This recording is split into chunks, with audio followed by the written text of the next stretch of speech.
one part down, one more to go. You can do this, Knight.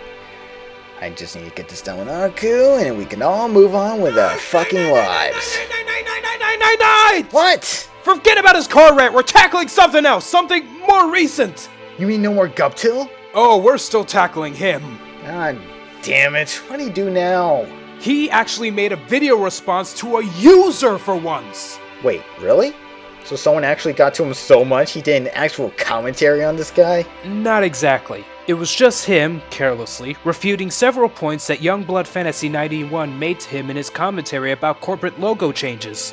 Oh yeah, I know that video. He was bitching and moaning about Americans being too dumb to recognize a logo change. Even though the changes were so minor, his arguments were pointless! That's exactly it! Let me check this out. Oh, good lord, he can't even refute someone properly! Well, what did you expect from someone like Guptil? Anyway, you still got that can with you? Yep, still some soul left in this bitch. Then let this travesty commence.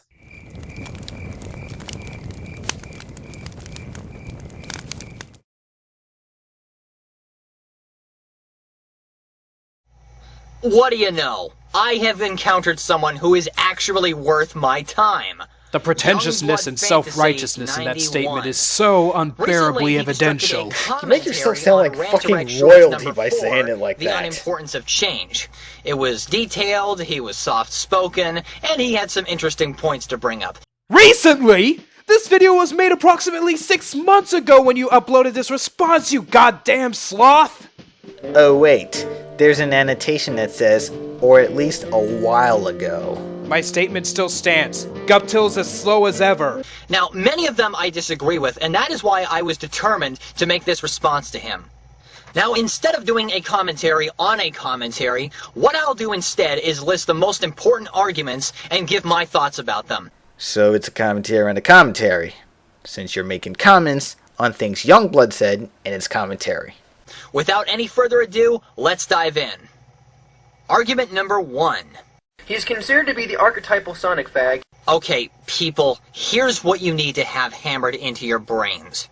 If you describe someone as pretty and sometimes hot, it does mean attractive, but not in a mounting sexual way.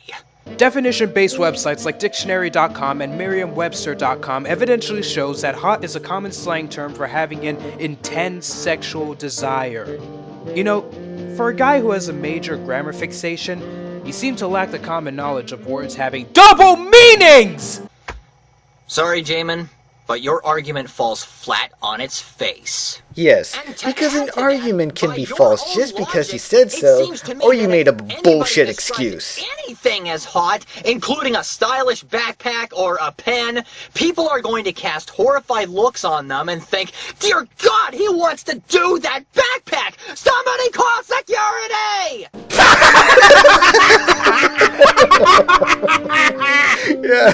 Yeah, only Guptil would think of something like that. Seriously, though, anyone with common sense knows that hot for items usually means it's part of a current trend, like a must-have accessory, like how light-up shoes back when I was a child were hot because anyone who had them at the time were considered cool or popular.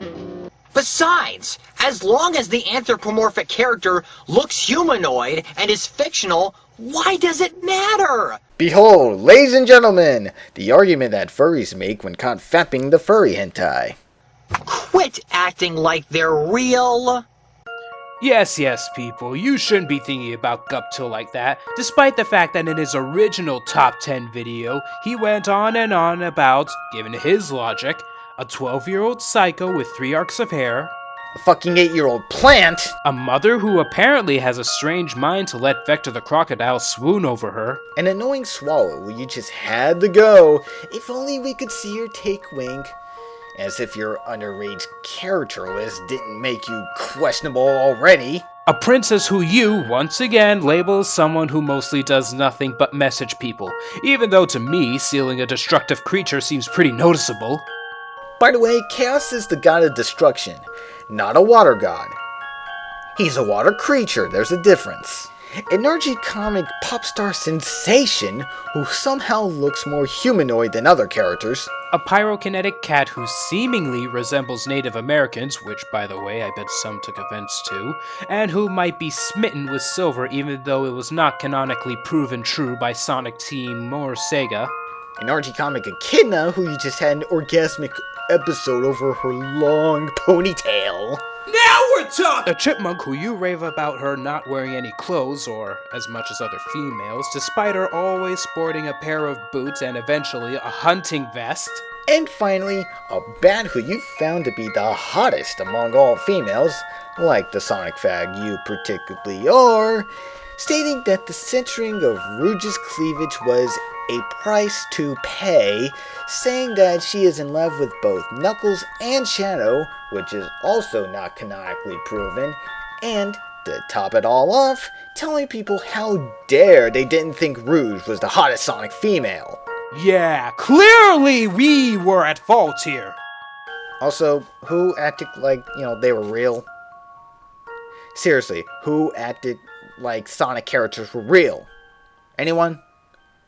Anyone that's sane? No? Fine. Argument dos. Will you cut out saying numbers in different languages every time you do a top 10 or God knows fucking what list? It's not funny, cute, or clever. It's dumb, and it makes you look more like a damn fool that can't be taken seriously than before. Sorry, it just bugs me every time Cuptail does this for a numbered list. Thank you for describing the nature of our working capitalist society. I see the point of your video slowly flying away into the distance as you continue your sad nitpicking on this trivial topic. Youngblood, there is a difference between nitpicking and majorly criticizing something. Throughout the whole presentation, I have been criticizing major stuff. Yes. Major Nitpicking, stuff, on the other hand, like is company arguing logos about a changing change to look that is modern. so tiny, There is major it as wouldn't the make any aglets sense on to shoes. criticize it. Take, for example, the new Nintendo seal. It still has the same font and oval, but it's white. It used to be red and nothing else. If someone complained about that, that would be the proper definition of nitpicking. A major revision would be taking the words orange juice, changing them to OJ, and removing the picture of the orange or oranges. But you can still tell it's an orange juice product since OJ is a common slang term for orange juice. Certain insignias are starting to go down that path. Argument 3. Even if a logo does change, you can still locate the product label on the box or on the cover anyways. That's what product labels are for. Quick identification of the product so that you can buy it. If you can read the product label, you're fine. Don't judge a book by its cover. Here's what you don't understand. If you take the design of a product and then warp it around, you're not going to identify it as quickly as you could before. Heck, some people might not notice it at all.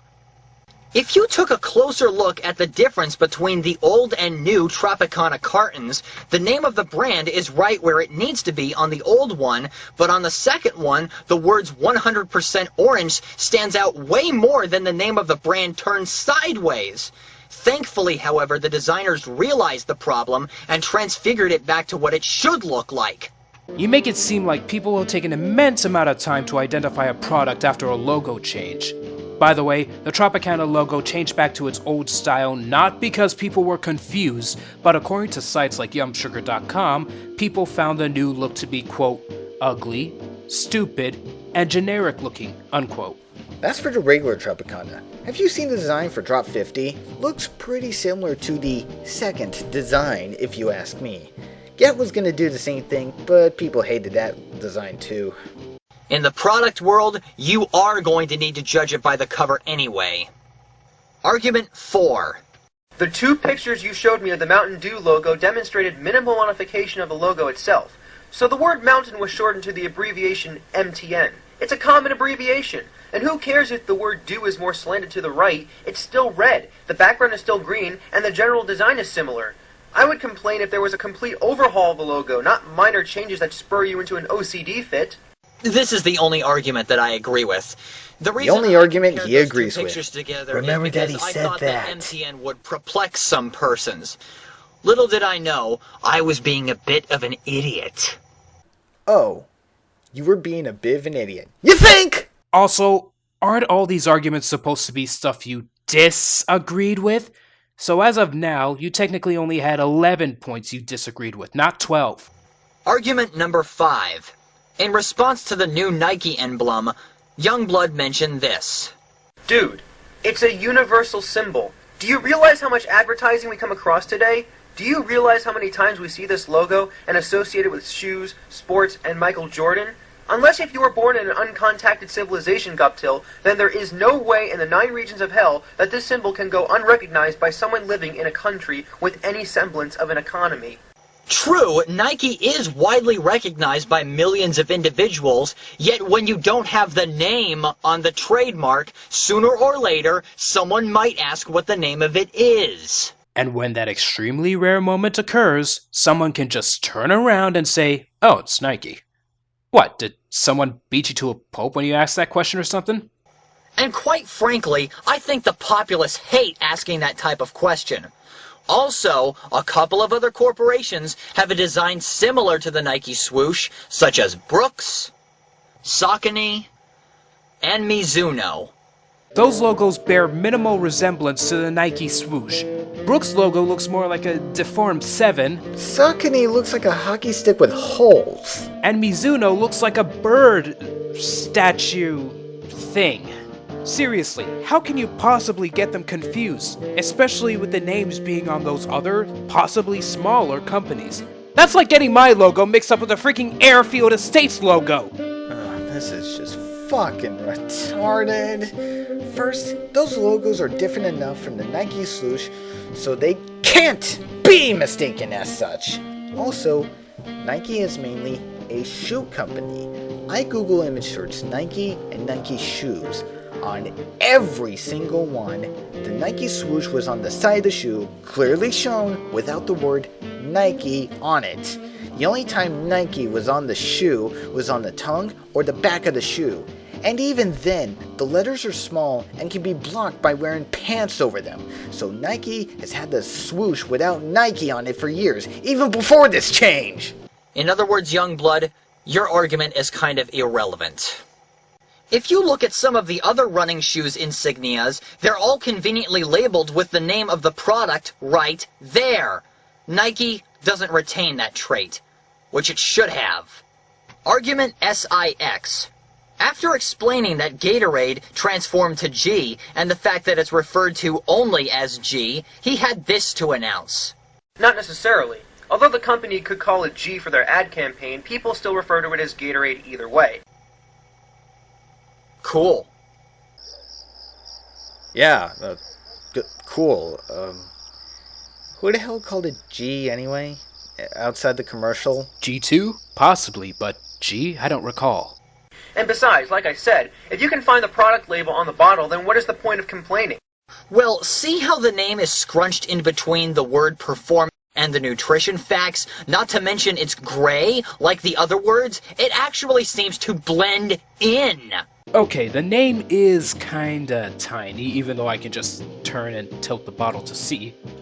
But what's that in the center of the G? It's Gatorade's iconic lightning bolt, the same one they've used since the 70s! Unless you can think of a goddamn shoe company or any other energy drink company that has a massive G logo with a lightning bolt smack dab in the center, how in the hell could you possibly not tell that it's fucking Gatorade? Believe it or not, my stepdad had trouble finding Gatorade drinks. I'm dead serious. You mean the same stepdad that had trouble watching TV? Dude, I think he really needs to see an eye doctor and get some better glasses. I'm serious. I've had to get new glasses when I couldn't see well with my last pair anymore. Corporate logos are there so that they can attract consumers, not pander to those who wish to go against the current of the human condition and have things never change ever. Well, it very well seems that way now. Adam Smith would be very disappointed with you. Probably, but you should keep in mind that Smith wasn't a few centuries ahead of his time. But The clearly drawback your with his Wealth of mindset Nations must be inquiry so is that it superior doesn't while take into everyone account else is just a scheming degenerate unnecessarily. primate. Therefore, much industry is ignoring his principles. They're just logo changes. How the hell is that in any way, shape, or form scheming or spiting the consumers?